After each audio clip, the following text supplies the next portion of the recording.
सोचिए, आधी रात का वक्त है, आसमान में हजारों मीटर ऊपर एक विमान उड़ रहा है। 239 लोग अपनी अपनी सीटों पर बैठे हैं। कुछ सो रहे हैं, कुछ फिल्म देख रहे हैं।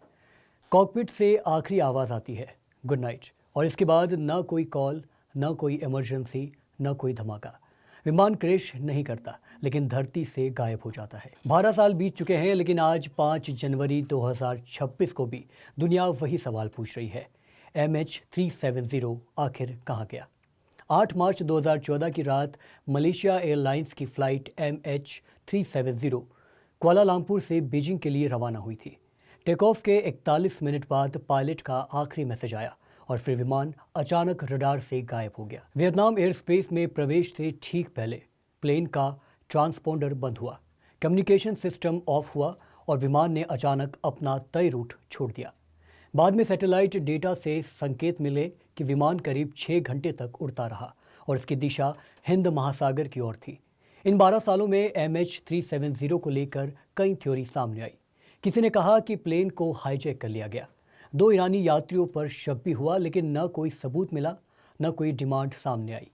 दूसरी थ्योरी में कहा गया कि विमान में टेक्निकल फेलियर हुआ, आग लगी, हाइपोक्सिया की वजह से पायलट और यात्री बेहोश हो गए और प्लेन ऑटो पायलट मोड पर उड़ता रहा। लेकिन सवाल ये उठा कि अगर ऐसा था तो कम्युनिकेशन सिस्टम जानबूझकर क्यों बंद किए गए? वहीं कुछ साजिशी थ्योरी भी अमेरिका द्वारा विमान गिराए जाने या एलियंस तक की बात कही गई, लेकिन इन दावों का भी कोई ठोस सबूत नहीं मिला। MH370 की खोज दुनिया का सबसे महंगा सर्च ऑपरेशन बन गई है। 15 देशों ने हिस्सा लिया, 50 से ज़्यादा जहाज, 40 एयरक्राफ्ट और करीब $200 मिलियन खर्च हुए। समुद्र की सतह से लेकर गहराई तक तलाशी ली गई, लेकिन न ब्लैक बॉक्स मिला और न ही पूरा मलबा। 2015 से 2018 के बीच अमेरिकी प्राइवेट कंपनी ओशन इन्फिनिटी ने समुद्र के नीचे बड़े पैमाने पर खोज की, लेकिन नतीजा फिर भी शून्य रहा। अब 12 साल बाद 31 दिसंबर 2025 को ये रहस्य एक बार फिर सुर्खियों में है। मलेशिया सरकार ने MH370 की खोज को दोबारा मंजूरी दी है। एक बार फिर ओशन इन्फिनिटी इस मिशन में उतरी है, लेकिन इस बार शर्त साफ है, नो फाइंड नो फी। यानी अगर विमान मिला तो ही करीब 630 करोड़ रुपए की फीस दी जाएगी, वरना कंपनी को एक पैसा भी नहीं मिलेगा। नई सैटेलाइट मैपिंग, एडवांस और अंडर वाटर ड्रोन और 6000 मीटर गहराई तक 3D स्कैनिंग के जरिए हिंद महासागर के उस हिस्से को खंगाला जा रहा है जहां पहले तलाश नहीं हो पाई थी। MH370 की गुत्थी ने दुनिया को कई अहम सीख दी है।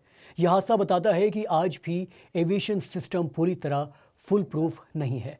हर विमान की रियल टाइमिंग ट्रैकिंग कितनी ज़रूरी है, ये इस केस ने साफ कर दिया है। ब्लैक बॉक्स को और ज़्यादा मजबूत और ट्रैक करने लायक बनाने की ज़रूरत पर दुनिया ने गंभीरता से सोचना शुरू किया है। लेकिन सबसे बड़ी सीख ये है कि एक विमान सिर्फ मशीन नहीं होता, उसमें बैठे हर यात्री के पीछे एक परिवार, एक कहानी और एक उम्मीद होती है। MH370 के 239 यात्री आज भी सिर्फ लापता हैं। अब सवाल यह है कि अगर इस बार विमान मिल जाता है तो क्या 12 साल पुराना सच आखिरकार सामने आएगा? और अगर फिर भी कुछ हाथ नहीं लगा तो क्या MH370 हमेशा के लिए समुद्र की गहराइयों में दफन रह जाएगा?